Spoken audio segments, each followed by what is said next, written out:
Ada 3 alasan kenapa dosen penguji terlihat cuek saat kamu seminar proposal. Bisa jadi dosen penguji lebih fokus baca isi proposal kamu sehingga nggak merhatiin kamu yang lagi presentasi. Atau mungkin aja dosen lagi bikin coretan atau revisi pada isi proposal kamu. Yang terakhir, kemungkinan terburuk ialah dosen bosan dengan cara kamu presentasi yang bikin ngantuk dan bertele-tele. Maka dari itu lebih baik persiapkan dari sekarang belajar presentasi dan bikin PPT yang menarik biar terlihat memukau di depan dosen penguji. Yuk ikut simulasi Sempro di kupastugas.id. Di penelitian kamu ini saya tidak menjumpai grand teorinya ya? Ini kamu paham nggak sih apa yang dimaksud dengan grand teori? Nggak lengkap ini. Hah? Nggak ada. Jelas-jelas ada kok di bab 2. Gimana sih, Bu? Eits, jangan kepancing emosi dulu Besti. Sini aku kasih tahu hal-hal yang harus kamu lakukan jika kamu menghadapi situasi tersebut. Jangan memotong pembicaraan dosen. Jangan menyerang balik. Tunggu dosen hingga selesai bicara. Lakukan konfirmasi. Mohon maaf Bu, dalam penelitian saya menggunakan grand teori marketing mix oleh Kotler dan Keller. Dan grand teori tersebut telah saya cantumkan pada bab 2 halaman 34 Bu. Teori ini saya gunakan karena relevan dengan penelitian saya. Apakah sudah cukup menjawab Bu? Nah, gitu cara jawabnya. Kamu mau tips lainnya seputar skripsi? Follow kupastugas.id biar nugas jadi mudah. Kenapa kamu menggunakan metode ini? Tips untuk menjawab pertanyaan ini adalah kamu harus mengetahui metode apa yang paling sesuai dengan penelitian kamu dan alasan kamu menggunakan metode tersebut. Tapi jangan asal jawab kayak gini ya. Saya menggunakan metode kuantitatif Bu, karena menurut saya ini adalah metode yang paling sesuai dengan penelitian saya. Bukan gitu cara jawabnya ya. Sini dia kasih tahu cara jawab yang benar. Dalam penelitian ini saya menggunakan metode kuantitatif Bu. Hal ini dikarenakan dengan metode kuantitatif dapat membantu saya menganalisis dan mengukur hubungan antar variabel menggunakan statistik. Selain itu, metode kuantitatif juga membantu saya untuk mengumpulkan data karyawan yang populasinya luas, sehingga hasil penelitian jadi lebih representatif. Nah, itu tadi cara jawab pertanyaan sidang yang benar. Kamu butuh kisi-kisi pertanyaan dan jawaban sidang lainnya? Yuk order di Kupas Tugas solusi biar persiapan sidang kamu jadi lebih lancar. Cara menjawabnya ketika ditanya, coba jelaskan teknik, analisis, dan data analisis yang kamu ambil. Just be strong, just be brave, and be sure that you can. Kalau bintang hidupku, dapatkanlah semua. Tahu kalian mahasiswa kalau diminta oleh dosen untuk merevisi skripsinya itu suka kesel. Bahkan ada yang menghilang banyak ya. Nah, padahal kalian tahu nggak sih apa cita-cita mulia kami meminta kalian merevisi sampai skripsi kalian itu benar sesuai ketentuan, bisa dipertanggungjawabkan dan menunjukkan potensi terbaik kalian. Apa cita-cita kami? Supaya kalian terlatih. Karena nanti yang namanya di lingkungan kerja, hidup kalian tuh nggak akan bisa lepas dari yang namanya revisi. Kalian akan diminta untuk memperbaiki kerjaan kalian sampai sesuai ketentuan, sampai sesuai yang dibutuhkan perusahaan dan membawa manfaat gitu loh ya. Jangan beralasan, kan Bu nanti saya nggak akan jadi pegawai Bu. Saya tuh lah yang punya pekerjaan, saya yang buka lowongan pekerjaan, saya nih akan jadi bisnismen, pengusaha. Apalagi pengusaha ya. Dari awal hidupnya itu sudah penuh revisi ketika dia membangun bisnisnya. Ganti ide, gagasan, coba revisi lagi sampai dia sukses. Bayangkan kalau dia menghilang. Jadi kerjain skripsi kalian revisinya sekarang. Selamat datang di Panduan Menyusun Bab 5 Skripsi. Sini. Mari merapat. Bab 5 ini bukan cuma kesimpulan, tapi ada rekomendasi juga. Jadi kita bisa awali dengan mulai merangkum penelitian kita. Apa sih sebenarnya harapan awal kita terhadap penelitian ini? Apa tujuan penelitian kita? Itu yang kita catat terlebih dahulu. Selanjutnya, deskripsikan temuan kamu. Sebutkan hasil-hasil utama dari penelitian kamu. Hasil utama ya, jadi berupa poin yang benar-benar penting dari hasil penelitian kamu. Setelah itu, lanjutkan dengan interpretasi hasil penelitian kamu. Terangkan signifikansi temuan penelitian kamu dan kaitkan dengan teori yang relevan. Ingat, bab 5 adalah kesempatan terakhir kamu untuk semakin diapresiasi oleh pembaca. Jadi kamu harus bisa mengesankan pembaca dengan memberikan kesimpulan yang tepat. Jadi kalau menyusun kesimpulan itu kita mengikut terhadap rumusan masalah. Kalau rumusan masalah kita poinnya ada 2, berarti kesimpulan kita juga ada 2 poin. Tapi kalau rumusan masalah kita 1, berarti kesimpulannya juga 1. Nah, terus balik lagi ke saran. Kalau untuk mengisi saran itu seperti apa, Kak? Mengisi saran di bab 5 skripsi, kita tuh terfokus kepada objek atau subjek penelitian kita. Apakah penelitian ini masih bisa dilanjutkan dengan objek atau subjek yang sama? Dan apakah penelitian ini disarankan juga untuk bahan diskusi ataupun bahan referensi? Untuk universitas, fakultas, atau jurusan kamu, apakah hasil penelitian ini benar-benar bisa diimplementasikan sebagai bahan ajar yang benar-benar bermanfaat dan terpakai di industri nantinya. Semangat! Kajian literatur ya, atau kajian pustaka. Nah, sebenarnya enaknya penelitian kajian literatur atau kajian pustaka ini adalah kita yang inisiatif sendiri atau kita yang analisa. Cuman bahayanya ketika kita analisa bahaya, karena kita harus pintar-pintar manajemen waktu kan. Kita nggak dikejar oleh narasumber ataupun responden. Jadi biasanya kita jadi menunda-nunda karena ini adalah analisa yang kita lakukan secara pribadi. Jadi kajian pustaka ini yang paling utama yang dipersiapkan adalah memahami teori. Jadi kita harus pastikan dulu teorinya siapa yang kita gunakan dan kita menguasai teori tersebut dalam artian memahami secara mendalam fungsi atau kegunaan teori tersebut. Karena kajian pustaka ini kita lakukan untuk menganalisa suatu kasus, fenomena ataupun topik yang kamu pilih menggunakan sudut pandang atau kacamata si pemilik teori. Nah, setelah kita menelaah menggunakan teori tersebut, hasilnya akan kita analisa kembali. Kita analisa dengan apa? Dengan pustaka-pustaka lainnya atau literatur lainnya. Makanya namanya kajian pustaka. Jadi kita harus kumpulkan banyak referensi. Hasil yang kita temukan akan kita olah dan kita compare dengan penelitian terdahulu ataupun kajian pustaka lainnya untuk mendapatkan simpulan yang baru atau simpulan yang lebih konkret, tapi bukan menghasilkan teori ya. Karena kalau menghasilkan teori, ini fungsinya udah disertasi. Jadi sebenarnya tujuan dari kajian pustaka salah satunya adalah sebagai bahan ajar baru kayak gitu. Jadi kita akan menemukan sudut pandang yang berbeda lagi atau untuk membenarkan tentang sesuatu dari banyaknya referensi yang ditemukan. Jadi biasanya menggunakan penelitian-penelitian yang sudah ada. Alasan kenapa kamu nggak perlu takut ujian skripsi.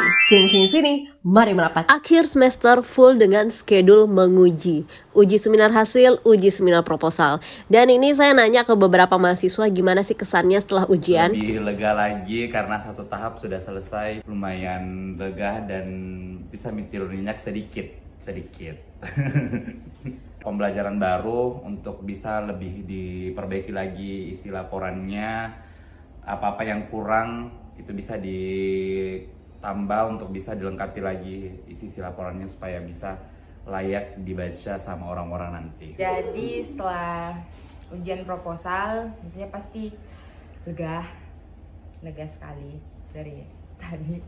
Terus yang didapat itu revisi, mengerti arah proposalnya mau kemana, terus dapat juga pelajaran-pelajaran yang baru untuk isi proposal supaya lebih bagus.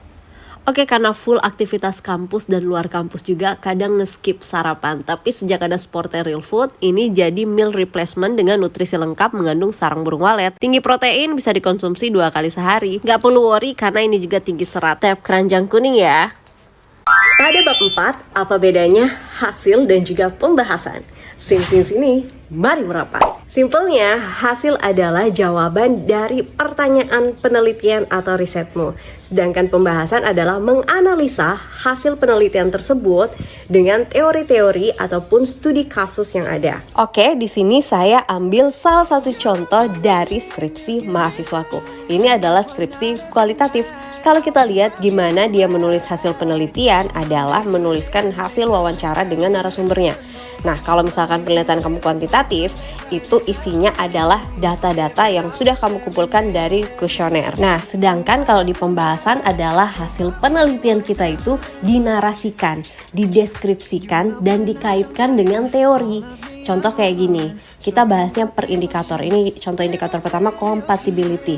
Nah, di sini dia bahas definisi dulu dari salah satu teori, terus dikaitkan dengan temuannya, dan masuk lagi ke contoh-contoh lain yang digunakan atau hasil analisanya dikaitkan lagi dengan teori yang lain. Mana yang lebih sulit antara bab 1 hingga bab 5 skripsi? Sini, mari merapat.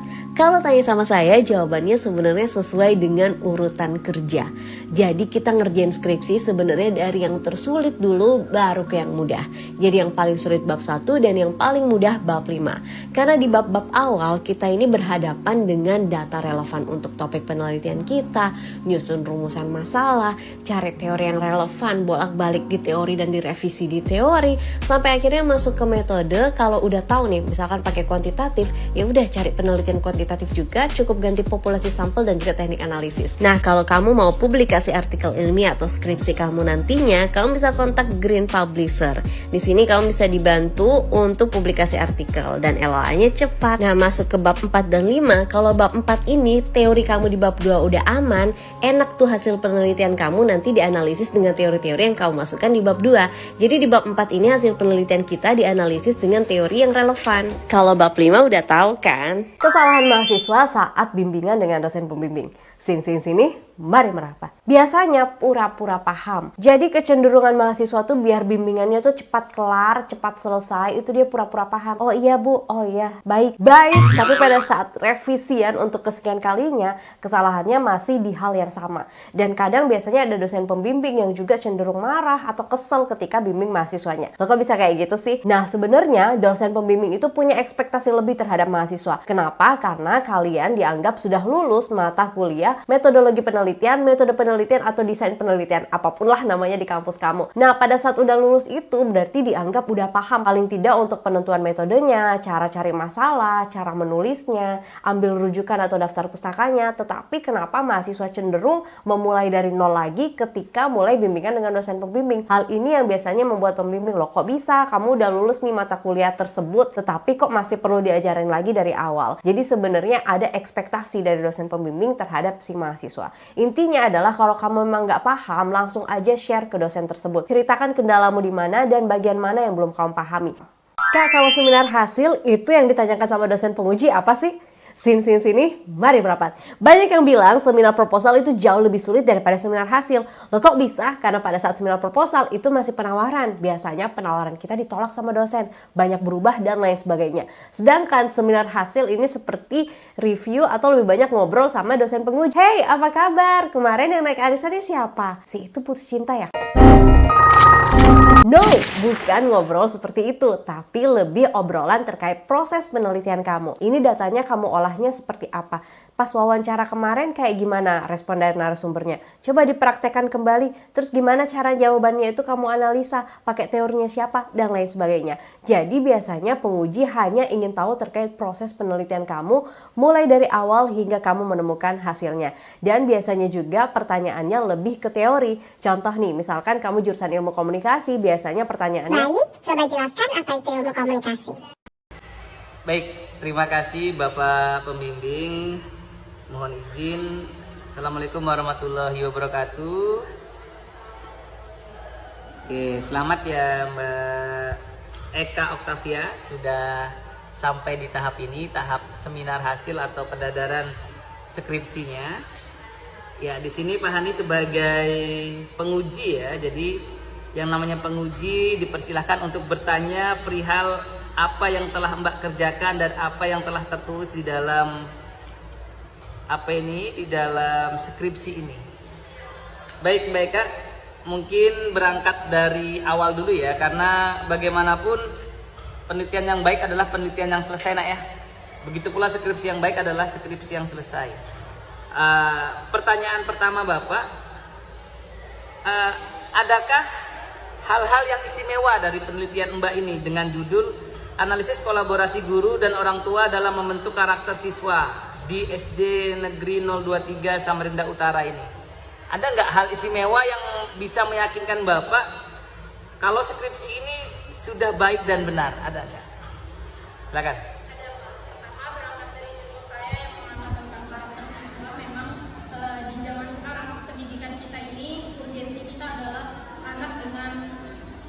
Nilai berkarakter, pendidikan Pancasila itu tadi.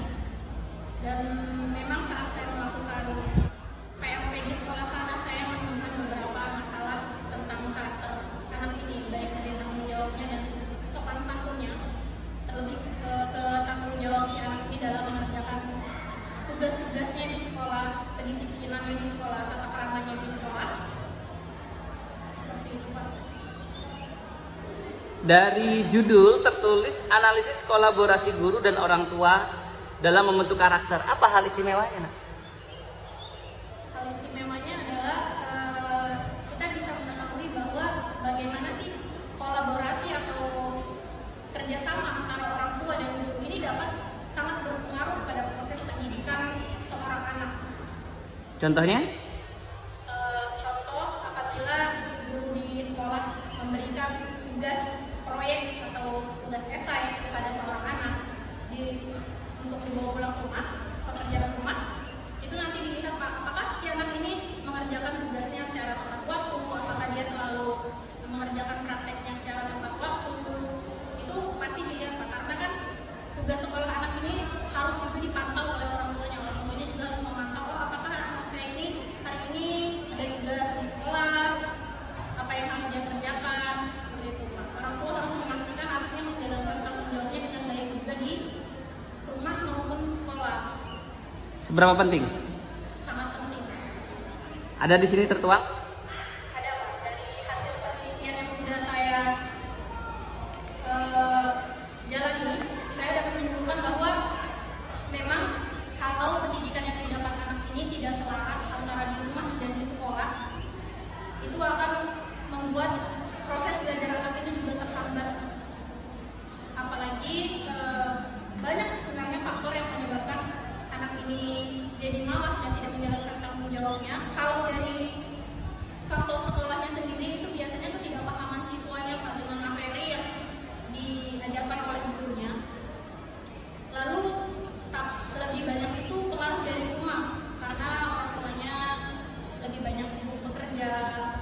Anak dari hasil penelitian itu saya bisa mengerti bahwa oh, ternyata anak-anak di zaman sekarang itu tidak terbuka dengan orang tuanya. Mereka merasa saat menceritakan persoalannya yang dialami di sekolah maupun di luar lingkungan sekolahnya kepada orang tuanya itu menjadi sesuatu yang menambah masalah untuk dia. Dia merasa dia kurang perhatian, jadi kadang si anak ini sengaja tidak mengerjakan tugas atau sengaja berbuat tidak baik di sekolah untuk mendapatkan perhatian dari guru wali kelasnya ini tadi.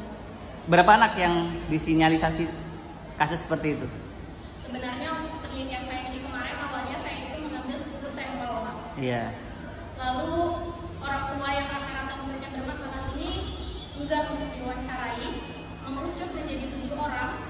7 orang ini tadi saya hanya dapat 4, dan ada yang terbaru itu yang membuat saya kaget adalah saya itu memang ada menilai salah satu siswa saat saya PLT perempuan, dia jarang masuk ke sekolah, jarang mengerjakan tugas baik di rumah kok ataupun di sekolah yang kita berikan ini Pak, baik praktek maupun esai itu tidak pernah dikerjakan. Dia lebih asik ngobrol dengan temannya.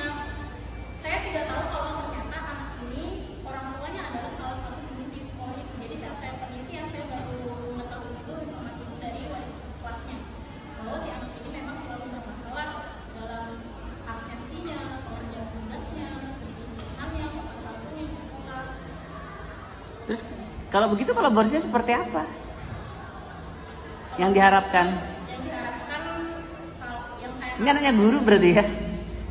Anaknya guru di sekolah yang bermasalah. Wow. Terus. saat melakukan penelitian itu saya sambil bertanya dengan wali kelasnya, apakah ini sudah pernah dibicarakan ibu sebelumnya? Katanya sudah. Bahkan si anak ini tidak masuk ke sekolah, orang tuanya tidak memberikan izin kepada Karena merasa. Karena mungkin merasa dia salah satu guru di sekolah itu dan mereka saling mengenal sampai akhirnya jadi bermasalah. Kalau harapan dari gurunya sendiri sebenarnya orang-orang tua di sekolah itu memang yang bermasalah itu sering dipanggil. Tapi pernah dipanggil?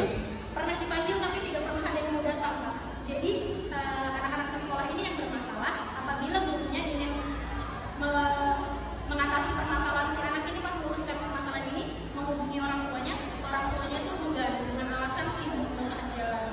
Ada juga yang memang karena tuntutan ekonomi orang tuanya Pak, jadi sibuk.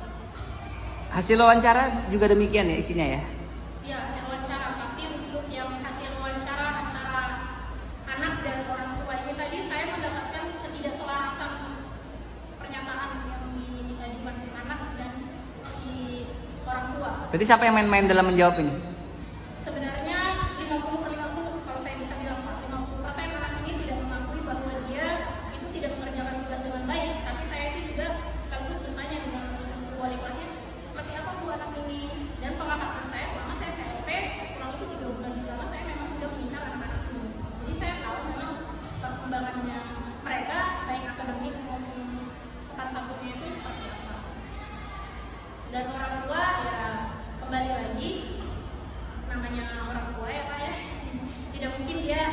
secara belak-belakan mengatakan bahwa saya tidak pernah berbicara dengan anak saya sibuk bekerja. Orang tua pasti selalu mengatakan bahwa dia berkomunikasi dengan baik dengan gurunya. Ya. Terus hasil rekamannya ada? Rekaman ada Pak? Ada. Lengkap ya? Hasil rekaman lengkap dan lain-lain lengkap ya? Ada bisa dibuktikan? Ya udah nggak apa-apa, Pak Hani percaya aja. Oke, apa yang membuat saya bisa memberikan nilai baik ini dari tulisannya Mbak ini? Kan Pak Hani ini sebagai penguji ini memberikan nilai sakti nih. Nilai sakti ini kalau nggak Pak Hani tulis dengan baik ini berpengaruh misalnya untuk SKS, transkrip dan lain-lain. Apa yang bisa meyakinkan Pak Hani bahwasanya tulisan Mbak ini layak gitu loh dapat nilai yang terbaik? Pertama, karena saya telah mengikuti perkuliahan dari semester awal sampai sekarang. Jawabannya TikTok banget. Sampai saya Iya. kemudian saya juga menjalankan. Berapa SKS kalau boleh tahu? Bukan selama dari awal sampai akhir, berapa SKS coba? Ayo, tadi ngaku sudah mengikuti perkuliahan. Berapa SKS yang sudah diambil? Kemarin ditandatangani pasti sama dosen pembimbing gitu. Iya. Berapa coba? Alah lupa. Terus apa lagi dah lanjut dah? 140 lebih nak ya? Sama skripsi. Sudah melaksanakan penelitian saya seperti yang Bapak bilang, sebaik-baiknya skripsi adalah skripsi yang diselesaikan. Emang selesai nih? Kan belum direvisi Pak, ngaku selesai. Oke lanjut, gimana lagi? Apalagi yang membuat Pak Hani yakin ini? Bukan karena kita satu Kalimantan Timur ya, satu kampung, enggak. Yang ilmiah lah, yang ilmiah. Saya mau cepat selesai Pak, karena saya mau berkeluarga atau menikah itu boleh gitu. Kalau saya bukan karena alasan itu Pak, tapi karena memang menyelesaikan pendidikan saya itu adalah harapan orang tua saya. Jadi menyelesaikan S1 saya ini adalah salah satu bentuk balas budi saya, walaupun anak tidak pernah bisa membalas budi kepada orang tua. Salah satu bentuk balas budi. Apa buktinya? Buktinya ini Pak, saya mengerjakan skripsi saya dengan sungguh-sungguh walaupun belum sempurna Pak. Saya juga selalu datang dengan Pak Samsul. Kakak pembimbing ya. Skripsi saya. Iya. Intinya apa sih hal yang buat Pak Hani sebagai penguji yakin ini layaklah untuk di ACC atau? Ini adalah 10 masalah psikologis yang sering dihadapi dan dirasakan oleh mahasiswa pada saat membuat atau menyusun skripsi. Yang pertama, stres akademik. Mahasiswa itu sering mengalami tingkat stres yang tinggi ketika menghadapi tekanan dalam menyelesaikan skripsi mereka. Yang kedua, penundaan. Kesulitan untuk memulai atau menyelesaikan pekerjaan akhir mereka karena terlalu banyak menunda-nunda. Dan itu ada berhubungan dengan perfeksionis. Yang ketiga, ketakutan akan kegagalan. Jadi mereka takut bahwa skripsi mereka mungkin tidak mencapai standar yang diharapkan atau mendapatkan penilaian yang buruk. Yang keempat, kehilangan motivasi. Terkadang mahasiswa kehilangan motivasi di tengah jalan dan merasa sulit untuk tetap termotivasi untuk menyelesaikan skripsi. Yang kelima, ketidakpastian penelitian. Mahasiswa biasanya merasa bingung atau tidak yakin tentang arah penelitian maupun metodologi yang harus digunakan. Kita lanjut ke part 2. Masalah psikologis yang sering dihadapi dan dirasakan oleh mahasiswa pada saat menyusun skripsi. Ya, yang keenam itu keterbatasan sumber daya. Kesulitan dalam akses sumber daya penelitian atau melakukan literatur review, mungkin karena tidak tahu caranya.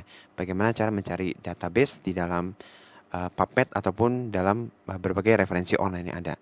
Yang ketujuh itu tantangan waktu. Kesulitan dalam mengatur waktu antara tugas-tugas akademik ataupun mata kuliah yang lain dan kehidupan pribadi. Yang ke-8 itu ketegangan dengan dosen pembimbing. Ada beberapa mahasiswa mengalami konflik atau perbedaan pendapat dengan dosen pembimbing atau ketidakmampuan dalam ekspresikan pendapatnya sehingga bingung dalam panduan arahan dalam skripsi. Dan ke-9 itu kepuasan diri. Mahasiswa meragukan kemampuan mereka diri sendiri untuk menyelesaikan tugas akhirnya dan merasa tidak layak. Dan ke-10, keseimbangan kehidupan. Kesulitan menjaga keseimbangan antara komitmen akademik dan kehidupan sosial atau kesehatan pribadi. Percaya diri mereka. Yang ketiga, kendala waktu. Menyusun skripsi seringkali memerlukan banyak waktu yang terbatas. Mahasiswa juga bisa merasa tertekan untuk menyelesaikannya ketika waktunya terlalu mepet. Diperlukan perencanaan yang baik secara detail dan mampu laksana. Mahasiswa harus membuat jadwal yang realistik dan membagi pekerjaan menjadi tugas yang lebih kecil untuk mengurangi tekanan Anda. Jadi akan lebih baik diperlukan konsistensi untuk melakukan tugas mereka untuk menulis ataupun membuat skripsi dengan waktu yang telah ditentukan. Yang keempat, prokrastinasi atau penundaan. Mahasiswa seringkali tergoda untuk menunda pekerjaan dan membuat skripsi mereka lambat sehingga mereka harus mengejar waktu dalam menyelesaikan skripsi. Solusinya adalah mahasiswa perlu mengembangkan disiplin diri dalam teknik manajemen waktu dan cara mengatasi penundaan. Tetapkan tanggal waktu yang ketat untuk diri sendiri, disiplin juga itu akan sangat membantu.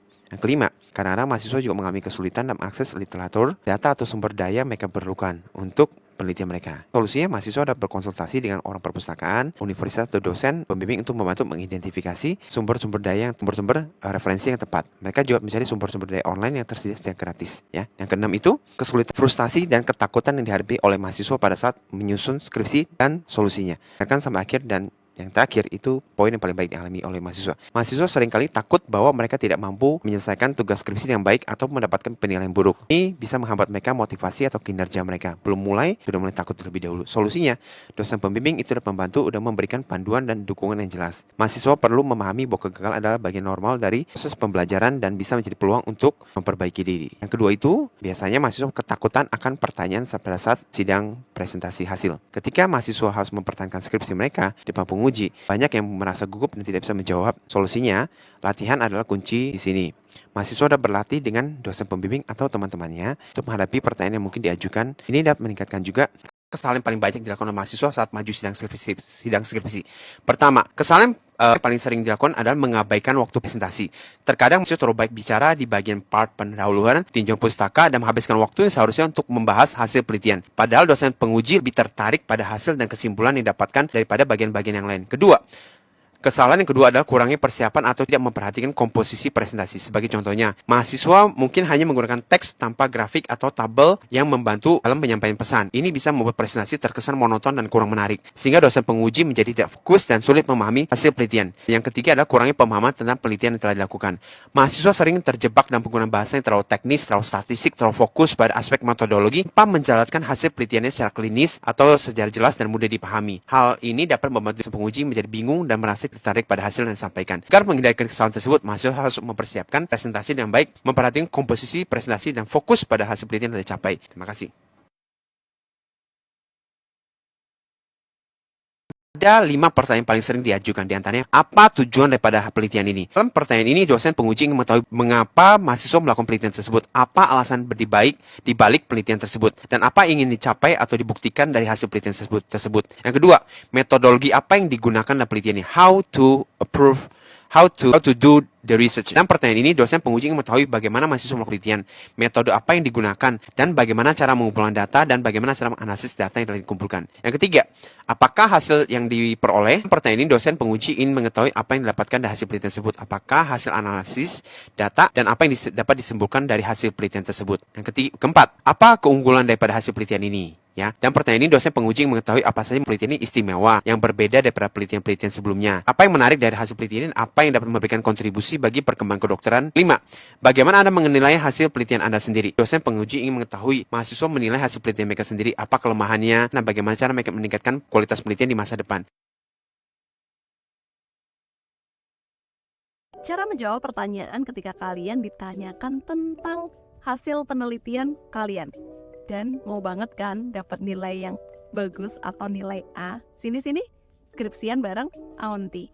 Nah, ketika kalian ditanyakan tentang hasil penelitian, maka kalian bisa menjawab dengan redaksi atau rumus yang Aunty sampaikan berikut ini ya. Kurang lebihnya seperti ini. Hasil penelitian saya ini, kalian jabarkan hasil penelitiannya sudah disesuaikan dengan metodologi yang saya gunakan, serta saya landaskan dengan teori-teori yang berkaitan dengan penelitian ini dan bimbingan langsung dengan pembimbing, sehingga pembimbing menambahkan bagian tertentu. Misalkan pembimbing ada penambahan di bagian tertentu terhadap hasil penelitian, kalian bisa jabarkan di situ. Maka hasil penelitian saya ini sudah mendekati ataupun sudah sempurna sesuai dengan penelitian yang saya rencanakan di awal. Jadi rumusnya adalah metodologi, teori, dan bimbingan. Good luck!